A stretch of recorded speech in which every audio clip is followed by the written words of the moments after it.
Assalamualaikum sahabat smart, kembali lagi di podcast Come Back Smart with Us. Bersama kami bertiga, saya Agustina dan juga dua rekan teman saya yang bernama Ernest Belita dan Karin Putri Pakasa. Gimana nih kabarnya? Semoga kita selalu sehat ya di masa pandemi sekarang dan juga tetap selalu patuhi protokol kesehatan. Pada podcast kali ini, kami akan membahas tentang apa sih fungsi dan tujuan dari sistem peradilan pidana. Daripada penasaran, yuk simak videonya. Oke, kita langsung mulai aja kali ya untuk mengetahui apa fungsi dan tujuan dari sistem peradilan pidana itu. Di sini, Davis, Kroll, dan Tyrer menjelaskan fungsi dan tujuan dari sistem peradilan pidana terpadu di dalam bukunya yang berjudul An Introduction to the Criminal Justice System in England and Wales. Yang pertama, menjelaskan bahwa perlindungan terhadap publik dengan mencegah dan menangkal kejahatan serta merehabilitasi.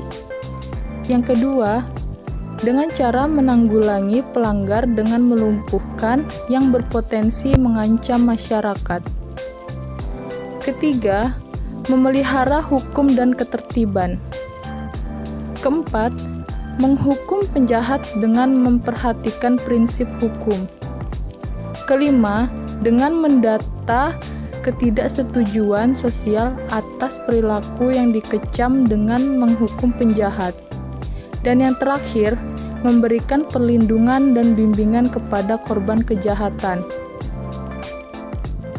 Nah, selanjutnya, kutipan dari Muladi, Oliviana Agustin mendeskripsikan bahwa sistem peradilan pidana berorientasi pada 3 ukuran tujuan dalam menilai berhasil tidaknya sebagai sarana mencegah dan menindak tindak pidana, seperti dengan keberhasilan menciptakan rehabilitasi dan resosialisasi bagi terpidana, dan dapat keberhasilan mencegah timbulnya kejahatan, juga keberhasilan dalam menciptakan kesejahteraan sosial.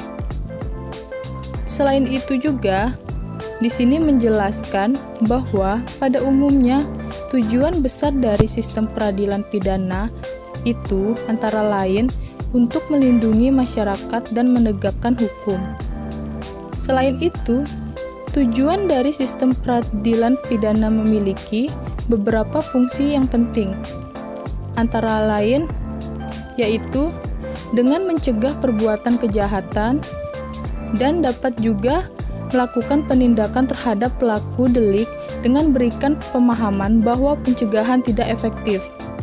Selanjutnya, dapat dikaji kembali dengan melakukan tinjauan ulang atas aspek legalitas, parameter pencegahan dan penindakan.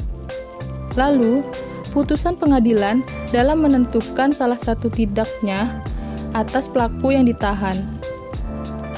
Dan dengan disposisi yang relevan atas pelaku yang dikatakan bersalah. Dan yang terakhir, lembaga koreksi sebagai perangkat negara yang mendapatkan legitimasi dari masyarakat terhadap perilaku pelanggar yang melanggar hukum pidana. Nah, selanjutnya di sini saya akan memaparkan tujuan sistem peradilan pidana menurut beberapa pakar ahli. Yang pertama, menurut Marjono Reksodiputro, ia mencanangkan beberapa tujuan yang hendak dicapai sistem peradilan pidana. Pertama, melakukan upaya mencegah masyarakat berpotensi menjadi korban kejahatan. Kedua, menuntaskan setiap perkara kejahatan sehingga terdapat tingkat kepuasan dari masyarakat, karena telah ditegakkannya hukum terhadap si pelanggar pidana. Dan yang terakhir, mengupayakan agar si pelaku kejahatan tidak melakukan penggulangan pidana. Selanjutnya, menurut Lubi Lukman, secara sederhana tujuan sistem peradilan pidana adalah berusaha untuk menghilangkan kejahatan yang guna mencapai masyarakat yang terhindar dari kejahatan. Dalam hal ini, Rusli Muhammad menjelaskan lebih secara sistematis mengenai tujuan dari sistem peradilan pidana.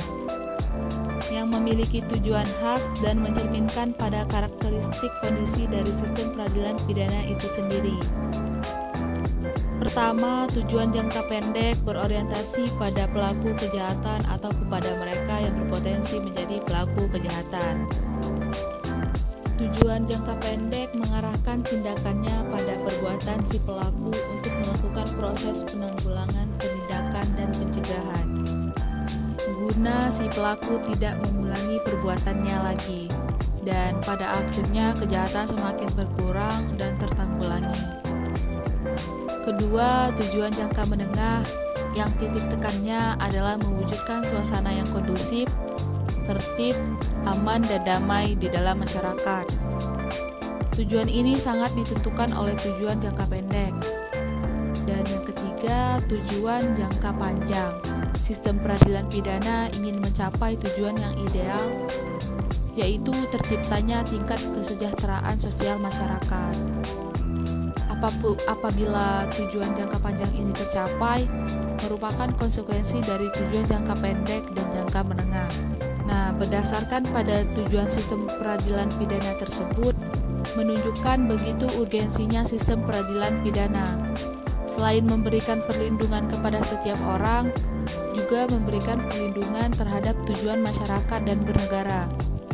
Perlindungan yang menjadi tumpuan tujuan dari sistem peradilan pidana beriringan dengan perubahan peningkatan kehidupan yang lebih baik dan kesejahteraan.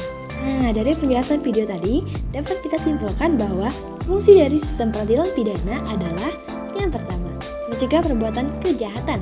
Yang kedua, melakukan penindakan terhadap pelaku delik dengan memberikan pemahaman bahwa pencegahan tidak efektif. Yang ketiga, mengkaji kembali dengan melakukan tinjauan ulang atau aspek legalitas parameter pencegahan dan penindakan.